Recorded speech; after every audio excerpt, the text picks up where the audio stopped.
Hello, everyone, and good evening. It's my pleasure to continue the EMR activities, which is connected to International League Against Epilepsy. Today, our webinar will be presented by an eminent neurologist, Professor Shandor Beninsky. He's MD, PhD. Dr. Shandor is board-certified neurologist, clinical neurophysiologist, and epileptologist. He is professor at Arthur University Hospital, the head of Certified Clinical Neurophysiology Department at the Danish Epilepsy Center, and he is the editor-in-chief of Epileptic Disorder. His main research interests are EEG in epilepsy, electromagnetic source imaging, seizure detection, automated analysis, artificial intelligence, standardization, and quality assurance. He has supervised more than 12 PhD students, and he is an author of over 300 peer-reviewed papers and 26 book chapters. So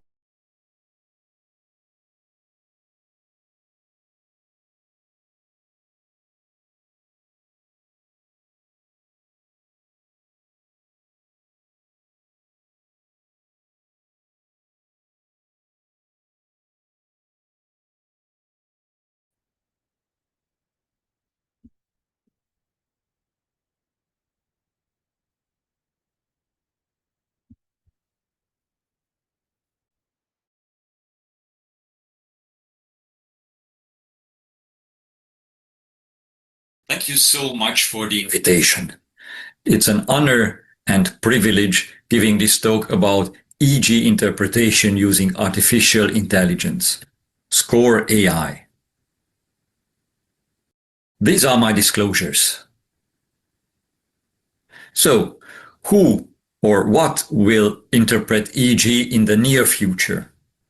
Algorithms and artificial intelligence, or still human experts, or perhaps a combination of the two? Well, reading clinical EEG is much more than just spike detection or seizure detection.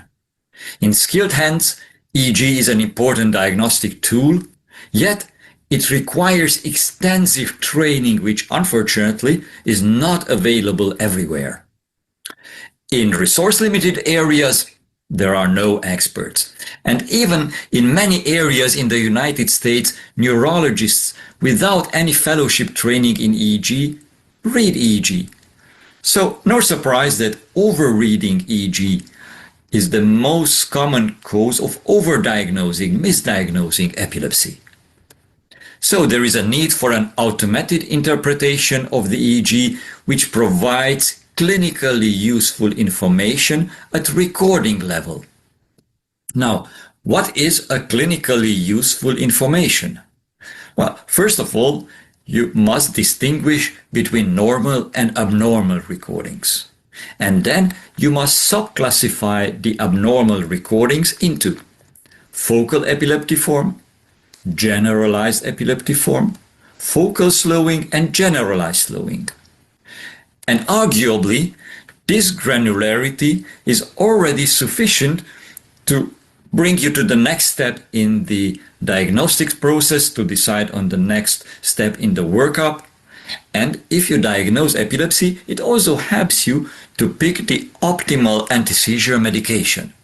As you can see, these classes are much aligned with the EEG classification proposed by Hans Otto Lüders. Now, what are the prerequisites to train an artificial intelligence model to do this classification? Well, you need a large number of data labeled by experts using standardized annotations. And for that, we used the SCORE system, and SCORE is the acronym for Standardized Computer-Based Organized Reporting of EEG. And SCORE is a digital common data element model which has been endorsed both by the International League Against Epilepsy and the International Federation of Clinical Neurophysiology. Well, the basic idea behind SCORE is that EEG features observed by you, by the experts in the EEG recording, are reported by choosing them from predefined lists in a software. This simultaneously generates the report and also saves these features into a database. Now let me show you how this works. So you browse the EEG, you find abnormalities like this, and then you want to report it. And then you take the reporting software, the SCORE software, and you click on, in this example, you click on interictal finding, then this was an epileptiform interictal activity, then the morphology, well, it was a sharp wave. Where it was, well, it was in the right temporal area, it occurred as single discharges, then you browse the EEG, and then you realize that the incidence was roughly between 1 and 3 per minute. Had this been influenced by any modulator, like intermittent photic stimulation, hyperventilation, or sleep, then you can also score it here under modulators.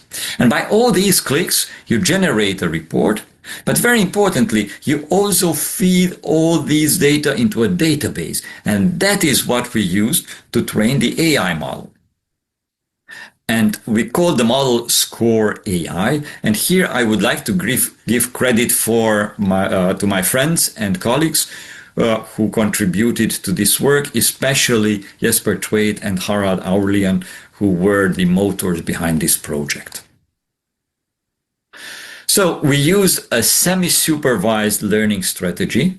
So first, we trained the model to find within a 16 seconds window, 16 seconds epoch, which corresponds to one EEG screen. So we trained the model to find the abnormality, which was scored by the expert within that window. Now, in the next step, we integrated all these and we trained the model to find the same diagnostic significance for the entire recording as the expert found for that entire recording. Now, the artificial neural network was developed in Python using TensorFlow, and we fed all the EEG into the model, the EKG also very importantly, and then, of course, the score labels and the basic demographic data of the patient. Now, we had a large number of labeled EEGs using standardized labeling technique. So we had more than 30,000 EEGs from 2 Scandinavian centers, from the Danish Epilepsy Center in Indianalund, Denmark, and from the Bergen University in Norway. Altogether, 17 experts participated in scoring these EEGs. Now, besides the 30,000 EEGs that we used for training the model, we also had a holdout independent test dataset from the same origin, but not used for training. And this was a relatively large dataset, also more than 2,500 EEGs. Very importantly, this current model of SCORE AI does not include the neonatal EEGs and does not include the critically ill patients' EEGs. Those are in the pipeline, but the current model does not address those specific cases. Here you can see the performance of the model. This is the receiver operating characteristic curve, ROC curve.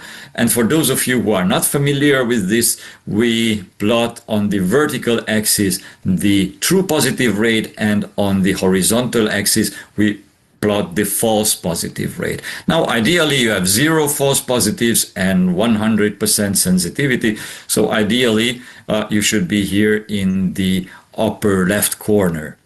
Now, look how close the receiver operating characteristic curve gets to this ideal corner. The area under the curve is really high, is beyond 95% for all these categories. So here you can see red is distinguishing between normal and abnormal, and then the other colors are for the 4 different subtypes of abnormalities. Very importantly, at this stage, we also established the cutoff values, the threshold values. So for all the subsequent validation studies, we used a fixed and frozen model and a fixed threshold, a fixed cutoff value. Now, to the right, you can see the ROC curve in the holdout test dataset. Now, compare how similar this is to the training dataset. And this is really encouraging because it implies that the model is generalizable. This is the calibration curve, where on the horizontal axis you have the model output and the vertical axis you have the estimated probability. Now, ideally, this should be one-to-one, so there should be a diagonal line here, and observe how the calibration curve is almost perfectly aligned with the ideal diagonal line. Then we went to the next step in the validation process, and we conducted a validation in a representative 100 EEG test dataset, which was scored by 11 experts. Very importantly, these 11 experts trained in different institutions, and they all had a very impressive experience with EEG reading. Here you can see the composition of the representative test dataset of 100 EEGs. So we have both adult and pediatric EEGs, but not neonatal. And we have both abnormal and normal. So we argue that this dataset is representative. Now, here we use the experts' majority consensus as gold standard. But then this implies the question, how reliable are the experts? What is the inter-rater agreement, the inter-rater reliability? And often you heard this myth that there is a low inter-rater agreement when it comes to EEG interpretation. But those studies are derived from artificial settings where the authors showed 10 or 15-second EEGs to the experts and then ask them, is this a spike or not a spike? But that's not the real world scenario. The real world scenario is this, what we did. So we gave the entire recording to the experts, and then we asked them to rate the entire recording, because that reflects the real world implementation. And you can see that with this approach, the 11 experts from around the world had substantial to almost perfect agreement, except two categories. So focal non-epileptiform abnormalities, focal slowing. Here the inter-rater reliability was high moderate, but did not reach the substantial level. And also when several different types of abnormalities were present in the same recording, then the exact match that all experts found the exact combination of those multiple abnormalities that also was in the moderate level. But for all other categories, the inter-rater reliability was substantial or almost perfect. So for example, distinguishing between normal and abnormal, substantial inter-rater reliability. Identifying focal epileptiform discharges, substantial inter-rater reliability. Generalized epileptiform discharges, almost perfect inter-rater reliability, and also substantial for the non-epileptiform diffuse abnormalities, for the diffuse slowing. Now, how is the agreement between the SCORE AI model and the majority consensus of the experts? Well, it's all in the substantial and almost perfect category. It significantly improved in several categories. For example, distinguishing between normal and abnormal was substantially better than the average of the experts. And also concerning the multiple abnormalities, so finding the exact combination of those multiple abnormalities, the agreement between SCORE AI model and the majority of the experts was significantly better than the average of the individual experts. So you can see that this was also in the substantial category, and when it came to the distinguishing between normal and abnormal, then this was almost perfect. And of course, we also did a formal non-inferiority testing of the accuracy, and in this approach, the performance of the SCORE AI model was on par, was equivalent to the performance of these trained and very experienced experts from around the world. But you could say, yeah, just 100 EEGs, Shandor, that's not representative, so you need thousands of EEGs. So we did that in another validation round, and this time we used data set from Oslo University Hospital, which did not participate in training the model. They also used SCORE, but we did not use these data for training the SCORE AI model. Now, altogether, this data set comprised almost 10,000 EEGs, and these EEGs were scored by 14 different expert EEG readers from Oslo. Then we asked the following question. Would the scorings of the AI model come as close to the scorings of the experts as what we expect from the inter-expert reliability? And here you can see that in 4 of the categories, it even came significantly closer to the scorings of the Oslo experts than what we expect from the inter-rater reliability. So the model was even closer in 4 of these categories, like finding the focal epilepsy form, the diffuse slowing, the focal slowing, and also the multiple abnormalities. And again, this was a large data set, almost 10,000 EEGs. But you could say, yes, but this is still Scandinavia. Is this generalizable for different geographic locations? Well, this is what we addressed in another study, and we collaborated with Birgit Frauscher by the time she was still in Canada, in Montreal at the McGill. So we used a data set from Canada, also a balanced data set, representative data set of 104 EEGs. 52 were normal, 52 were abnormal, and the abnormal EEGs were equally divided into the 4 different abnormality categories. Now, importantly, this generalizability is not just only on the geographic question, but also on the equipment question, because in Montreal, they used Nihonkoden, and we trained the model on EEGs recorded with Nicolet 1 Natus equipment. The sampling frequency was different. We used 256 Hz in Scandinavia. On Nihonkoden, the setting was sampling frequency of 200 Hz. And obviously, the corresponding hardware filter settings were different. So there was also a difference concerning the recording setting and the recording equipment. Now, in this validation study, we used a different strategy than in the previous ones. So as you recall, in the previous validations, we used the majority consensus of the experts as a gold standard. But then how can we compare the model with the experts if the experts are the gold standard? Now, in this approach, in the Montreal study, we use an external gold standard. So we derive the gold standard from the electronic health records, from the follow-up of the patients, and that included also neuroimaging data and also video EEG recordings of the patient's habitual clinical episodes, either in the epilepsy monitoring unit or in ambulatory EEG recordings. Now, compared to this external gold standard, we could evaluate the performance both of the model and of the experts. So here, the experts were not the gold standard. They were compared with the external gold standard, just as the model was compared with the external gold standard. Of course, all the analysis was done blinded, and of course, we used a fixed and frozen AI model.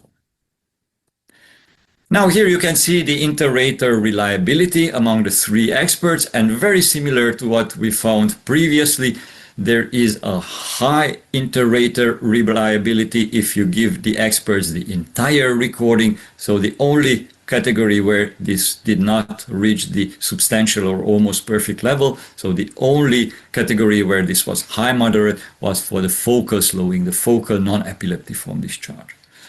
And now you can see that the performance of SCORE AI model was in the same range as the experts, so the agreement between SCORE AI model and the experts was in the same range. Now this is a busy slide, but let me guide you through. Here you can see the sensitivity, the specificity, and the overall accuracy. And then this is divided on several categories, so you have normal versus abnormal, generalized epileptiform, focal epileptiform, focal non-epileptiform, this is usually slowing, and diffuse slowing, and then the overall performance. Now in red, you can see the performance of the SCORE AI model, and in blue, the performance of the experts, and these lines include the 95% confidence interval. Now, follow this through this slide, and you can see that red and blue, they go hand in hand. So the performance of the AI model is exactly where the performance of the experts is. So we have a very nice and well-functioning model. What can we do with it? Could we use it to bridge the diagnostic gap in resource-limited areas?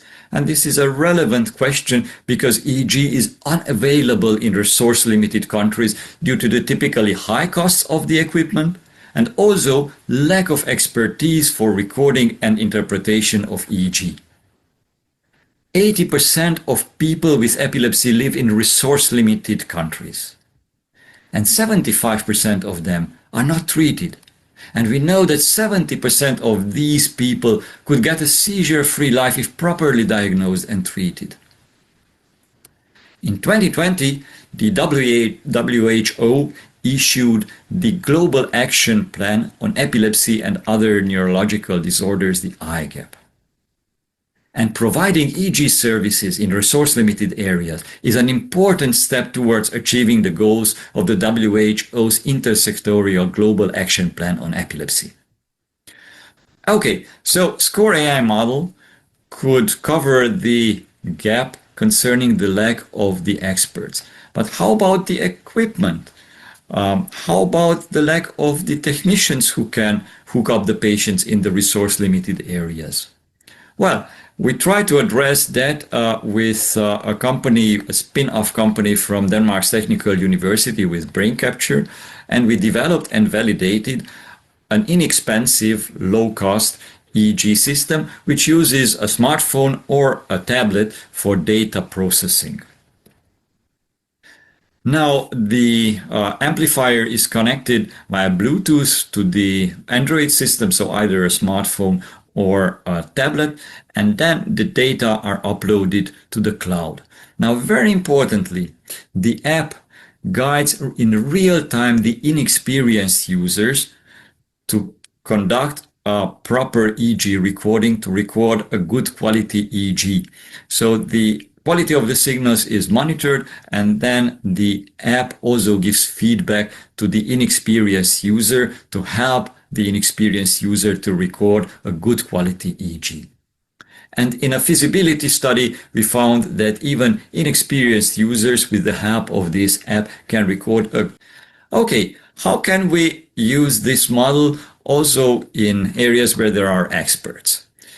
Well, SCORE AI has been implemented in a commercially available EEG equipment on Natus. So currently it's available on Natus NeuroWorks 10, and next year it will be available also on Micromed. AutoScore, that is the implementation of SCORE AI in the Natus systems, has received both FDA approval and also CE mark for medical use. So here you can see the graphical user interface when you run AutoScore, that is SCORE AI, on routine EEGs. So you can see that in green color, those EEG recordings are marked, which are considered normal by the AI model. And as you can recall, the performance of the model in distinguishing normal from abnormal was even better than the average of the experts. Now, when the model considers the recording abnormal, then it shows you also which type of abnormality is present in that EEG. And then if you open the EEG, you can see the window level markings. So here you can see epileptiform focal. So all these annotations are for the 16 seconds windows where these abnormalities are found. So for example, you click on this epileptiform focal, and then the EEG jumps to the 16-second window, and then here you can validate it. You can confirm that yes, you agree that this is a focal epileptiform abnormality. Now, we also have an implementation of Score AI for long-term monitoring. And here the strategy is different because per definition, experts are available in centers where long-term monitoring is done. So the emphasis here in this application is data reduction to assist the experts. And we provide output at two levels, at recording level and marker level. So the model, the software cannot analyze the EEG real time. So that's why it automatically segments the EEGs into 2 hours epochs as the long-term monitoring runs. And right after a two hours epoch is recorded, then the model analyzes it. So with some delay, 2 hours delay, you get the evaluation. And of course, if this 2-hour recording is normal, then you don't need to waste much time on it. Now, if the recording is abnormal, then you also get the marker level output. So the software shows you the 16 seconds EEG screens where the abnormalities are. And you can rank the abnormalities, these marking level abnormalities, in order of decreasing probability. So you still have a human in the loop because you would then confirm these detections. So we conducted an FDA and CE validation study for the LTM application of AutoScore or Score AI, and we used a representative test dataset of 80 long-term monitorings from 80 different patients, and all were longer than 20 hours. Half of the recordings came from the epilepsy monitoring unit, and half of the recordings came from ambulatory EEG recordings. And there was an equal distribution of the sexes, and we had 20% normal, and the rest, the 80%, was equally divided among the 4 types of abnormalities. And because we wanted at least 3 experts to evaluate, to score each long-term monitoring, we needed 38 experts altogether because, as you well know, this is very resource demanding. So we couldn't have 3 experts to review all the 80 recordings. So we rotated them. And with this pool of 38 experts, we managed to get 3 independent ratings of all the long-term monitorings. Here you can see the graphical user interface for the long-term monitoring application of AutoScore, that is Score AI in the NATO system. And here you can see that there are 14 segments of 2 hours each in this recording, long-term monitoring, and none of them is abnormal. So you save a lot of time.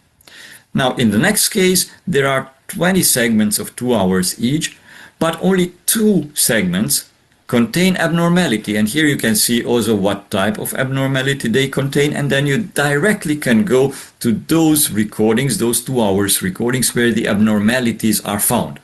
And then you open the EEG, and then you do the following. You filter which abnormality you want to inspect first. Let's start with, in this case, let's start with generalized epileptiform abnormality. And here at the bottom, you can see each type of abnormality when during the recording they have been detected. Okay, so let's start with the generalized epileptiform abnormality. Now I rank them in a decreasing order of their probability. So you can see that the highest is 94%. I click on it, the EEG opens where that abnormality is found, and then you can agree or disagree. I'm sure you would agree that this is indeed a nice example of generalized epileptiform discharge. Let's see another example. So here we filter it for focal epileptiform. Again, we rank them in a decreasing order of their probability. We take the highest and then we inspect it. And indeed, here you can see very nicely the focal epileptiform discharge. Here you see an example with a focal slowing. Again, I select focal slowing. I rank them in a decreasing order of their probability, and here it is. Now, we also did a formal evaluation of the performance in the long-term monitoring application. The inter-rater reliability was in the same range as the experts, and the accuracy, when we used a pairwise comparison approach, then the accuracy was in the same range as for the experts, and for one category, it even exceeded the performance of the experts. So when it came to finding the focal slowing, the focal non-epileptiform discharges, the performance was even better than the average of the experts. Now, in a long-term monitoring, you can get thousands of markings of abnormalities, but you don't want to inspect them all because that's also quite a long time. So we hypothesized that if we take the top 10 of each type of abnormality, then we would see everything that is relevant in that EEG. And that's what we formally tested. And here you can see that basically if you include the top 6 rated probabilities from each type, then you've seen everything that is abnormal in that recording. So you save a lot of time. So there is data reduction. You don't need to waste time on browsing irrelevant EEG segments. So this is a very helpful assistant to optimize your input. Now, I'm often asked the question, shall we stop training clinical neurophysiologists? Shall we stop training EEG experts? And the answer is no. You still need the expert in the loop, but you need even better quality, even better experts, because the model does pretty well. So you need an even better expert to supervise this model. So I hope I have convinced you that validated and approved models for EEG interpretation are available. AI-assisted EEG experts will have an enormously increased productivity and accuracy. And AI will not replace EEG experts, but EEG experts using AI will. Thank you so much for your attention. I would be happy to take questions.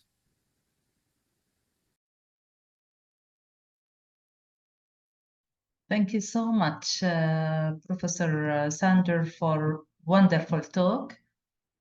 It's really great, comprehensive talk about EEG and AI, and it answered a lot of questions. And just to remind the audience, there is Q&A answer question. So if you have any question, please place it there, and we will, Dr.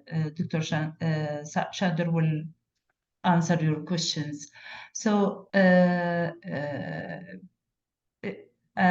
was really challenging talk, Professor Shander, and everybody, as you mentioned, will thinking, is this AI going to replace the neurologist, neurophysiologist? I think it can be used definitely to improve the accuracy, the quality, in certain limited resource area. It's going to be very helpful. Let me start with some questions from the colleague. We have Professor Muhammad Jan is asking, in practice, I would be of great help to quickly identify normal EEG by AI. EEG abnormalities, particularly in young children, is another story. Right. So as I showed, SCORE AI model is even better than the experts in distinguishing between normal and abnormal, and it really saves a lot of time. So it scans the EEG recording, and if the model doesn't find any abnormality, if the model labels the EEG as normal, then you save a lot of time. You do not really need to scrutinize it much more. Concerning the pediatric EEG, that's indeed challenging. But again, in the validation data sets, we also included pediatric EEGs, and the performance was equal in the pediatric population to the performance in the adult population. Yeah, thank you so much. There is another question, Dr. Nouran, asking, how do we get access to SCORE AI if we want to implement in Egypt, for example? Right. So right now it is implemented on NATO's NeuroWorks 10 equipment, and early 2026 it will come also on Micromed equipment. And I don't know what equipment they use there, but Micromed is quite popular and probably one of the most, if not the most, broadly used EEG equipment in Europe. Is the model available in the market? Yes, it is, but it's limited to these EEG equipments I've just mentioned. Mhm. If we had an old EEG machine, could we able to just change the software to get the updated artificial intelligence? No, unfortunately not. Mhm. And do we have any data regarding overreading EEG comparing AI versus traditional reading? Correct. So as I showed you, the specificity of the model is equal to the specificity of the human experts. So I'm not saying that there is no overreading by the model, but there is not more overreading by the model than by the trained experts. And we even look specifically at the challenging case of normal variance. And again, both the model and the experts considered some of the normal variants as abnormal. But again, the model did not overread more than the experts did. Yeah, interesting. Another question, how score AI being tested in the real world? Yes. So after these formal validation studies that I just talked about, we also had limited market release from Mexico to, I believe, also in the United Arab Emirates, in some hospital, in India, so in Canada. So we had several sites testing it, and the feedback was positive. I have also a question from Dr. Ashwaq Shahrani. What about AI accuracy in detecting seizure? Yes. So the current model of SCORE AI cannot distinguish between interictal and ictal. However, seizures are highly ranked in the probability. So as I've just showed you, we made the graphical user interface in such a way that you can rank the markings in the descending order of their probability of being abnormal. And seizures are usually in the top 10 of the abnormals. So if you inspect the top 10 markings for the abnormalities, you will also see the seizures. Now we have this in the pipeline, so the next version of SCORE AI will also make this distinction between interictal and ictal. Having said that, there are some other softwares which are specifically for seizure detection with well, various performance. So there are available on the market softwares which scan the EEG specifically for seizures. Would you think that this, for example, you have Shreda, which can has long, it look like a seizure. Is the AI can differentiate this Yeah, normal variance it's it's from it. It's actual interesting seizure? you say Sreda because that's a rare normal variant, and actually we did include that into the validation data set, and the model did not take it as abnormal. Mhm. Yeah. Could AI be trusted enough to know whether there is an abnormality, and could it give an immediate response to help clinical decision making for children's presenting with a clinical epileptic seizure, especially in children with a classic epileptic syndrome? Yeah. So first, immediate, well, depends what you mean by immediate. It's not real time. So you have to complete the recording and then the model analyzes it. If it's a long-term monitoring, of course, you don't want to wait several days.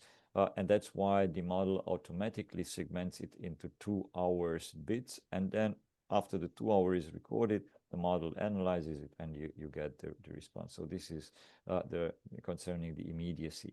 Now, concerning the performance, well, I hope that I convinced you that the model at this level of granularity that is available now performs as well as the trained experts. Yeah. I have Dr. Sadiq is thanking for comprehensive topic, and his question: will this app to be compatible with connectable with current EEG machine and in our setup?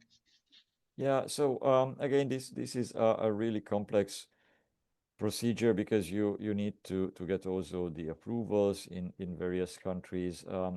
So far this works only on the NATO's NeuroWorks 10. As I said, this is coming next year in the Micromet system.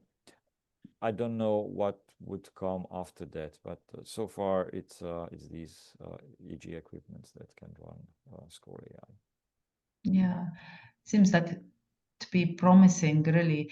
I have here Dr. Huda, a neurologist from Iraq, thanking you, Professor Shander. And her question is, as you know, no many centers had EEG devices. Are these portable EEG device available at time being, and how we can have it in future? It will help in our patient. Right. So there is a spin-off company of Denmark's Technical University. The name of the company is Brain Capture. So you are more than welcome to Google them, Brain Capture, and then they try to make this low-cost equipment available throughout the entire world. What we are working on, as I mentioned during my lecture, is trying to combine Score AI with this low-cost EEG, and we have in mind that we would like to have the resource pool setting. So exactly for that scenario, we are working on combining the inexpensive EEG with Score AI. It is a really challenging topic, Prof. Many questions people have. Raised a lot of questions. There is a question from Dr. Rawam. Can portable EEG be accurately and reliably used to monitor epilepsy? Well, this is what we try to do. So the current version of the brain capture device can cover 24 hours. The current version only has EEG, but we are working on an integration with video. So if that will be accomplished, then the device could be used also for home video EEG monitoring. And combining it with AI would really increase the productivity because there will be a huge data set generating with many inexpensive EEGs, recording many EEGs for a long time. You really need a model because otherwise you wouldn't be able to browse so many EEGs. There is another question regarding normal variant, which is closer to the question that was asked before, which they consider it like biggest concern. Can AI differentiate normal variants being overcalled versus normal or abnormal? So in a small percentage, it overcalls it, but this is on par with the experts. And in most cases, it just considers them normal. So it labels them normal, few exceptions, but not more than the experts. And another question, what if we have the old version of NATAS, can we update it? I've asked NATOS, and to the best of my knowledge, no. So you need the version NeuroWorks 10. That's the answer I was given. So all people has to have new machines with yes. this software. It seems to be the case. Yes. Yeah. I have another question. Dr. Nisring said it's great talk. Good to know AI will not replace us, rather will help reading the EEG. Correct. So it's a useful assistant. So you should think of it as a tool. Yeah. Another question, if there is a cost analysis for low-income countries that include hardware maintenance and returning when deploying SCORE AI? And we didn't do that. So the next project that we are focusing on is proving that it works. And then concerning the cost, we really try to minimize that because we are absolutely aware of the challenges in the resource poor setting. So we didn't do a formal cost analysis, but we try to keep it at the minimum possible. Yeah. What about if there is any work on AI regarding the patient recording video? Can it make electroclinical correlation? Right. So in other studies, we also played with AI for analysis of the video. The bottom line is that it's good to catch generalized tonic-clonic seizures and major motor seizures like hypermotor. But when it comes to seizures with more subtle semiology, then the model is not performant yet. But of course, this will improve in the future. Thank you. Another question, since the software currently operated exclusively with NATA's EEG system, if there is any possibility of making it accessible to research use? That's a complex question. So we have research collaborations, but it's mainly on exchanging and sharing data, not like a clinical trial or real world, because the implementation is so far limited to these equipment. So we have research collaborations, but it's mainly on retrospective and offline data analysis. Yeah. Thank you so much. Another question, in a patient with multiple seizure type and multifocal EEG findings, can AI identify or specify the epileptic foci based on the EEG or EMU data? So the current version of the model will not tell you where the signal comes from, so which brain region it comes from. It would tell you, as this is a focal epileptiform abnormality. We are working on increasing the granularity, but the current form will only tell you, okay, this is a focal epilepsy, but not at a higher level of granularity yet. Yeah, thank you. Our colleagues are asking how much it will cost. Well, again, I have to say that I have zero financial interest in this, and I'm not a part of the company.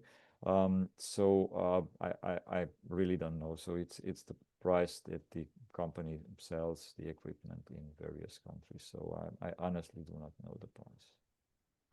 And is it available in US? Yes, it is. It is FDA approved and it's available. So Natus NeuroWorks 10 is available in the US. So only in US is No, available. in many other countries, the Natus NeuroWorks 10 is available, and this is why we also opted for the collaboration with Natus, because arguably they have the largest coverage in the world. So also outside the US, this is available. And again, in Europe, one of the most, if not the most, broadly used equipment is Micromed, and it will come on Micromed next year. Another question, what about a mixture of generalized slowing and multifocal and generalized epileptiform activity?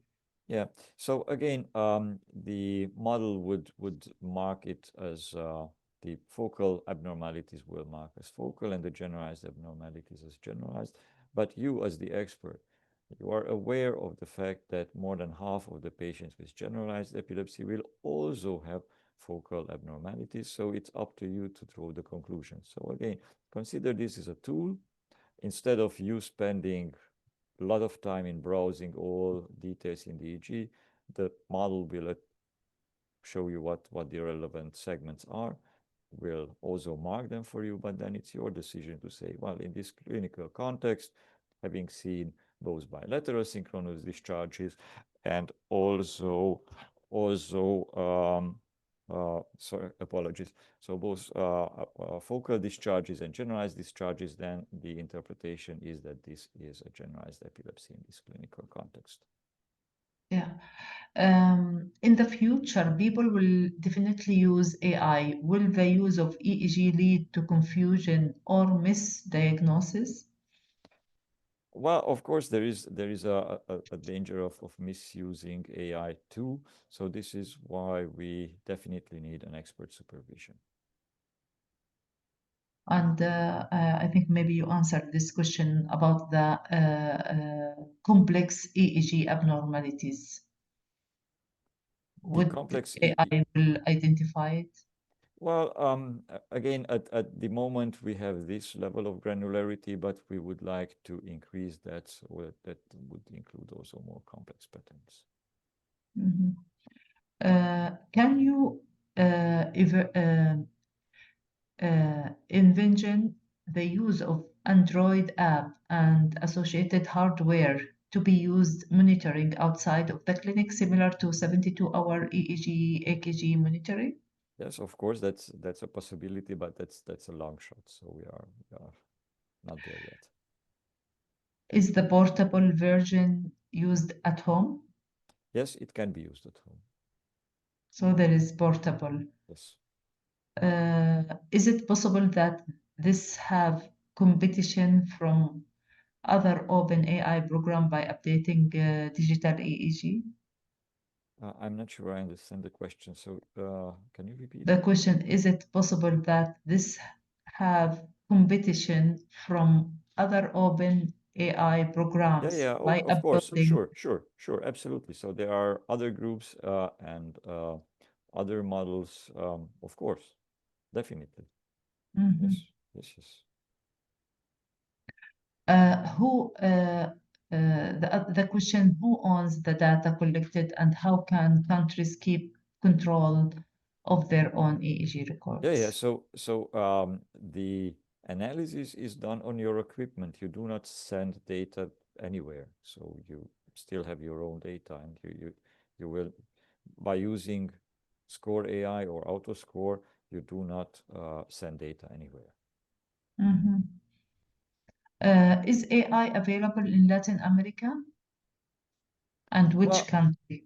Well, again, it's available on NeuroWorks 10, so I'm not sure how widespread that is in Latin America, but I assume that Natus has a worldwide coverage, so I assume it is available. But I must admit, because I'm not part of the company and I don't have any financial interest in this, I'm not aware of the exact representation of natives in Latin America. So I'm afraid I cannot answer this question. And do you think from the new machine that it is available, which is FDA approved, uh, do they still need to do more work on it to analyze how accurate is this data? Well, Or well, again, an in-field validation or real-world validation is always a good thing. But as I mentioned it in my presentation, we had several rounds of formal validation studies. So of course, when we will have an increased level of granularity, um, then we need to redo the validation studies and also check that the increased level of granularity is also valid. yeah, thank you so much. There is, I think it is the last question, but please feel free if you have more No, no, questions. just go The on. question Sure, here is sure. thanking you about great talk. I want to inquire about the Natus equipment version that we can use the program with. Yeah, so it's Natus NeuroWorks 10, yes. So they can just, if they have, they can, If they have NeuroWorks 10, then they have access to it. okay.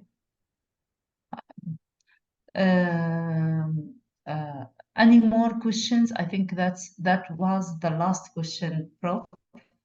And it was really great talk. Thank you so Very much, and thank you enjoyable. for We the learned a invitation. lot.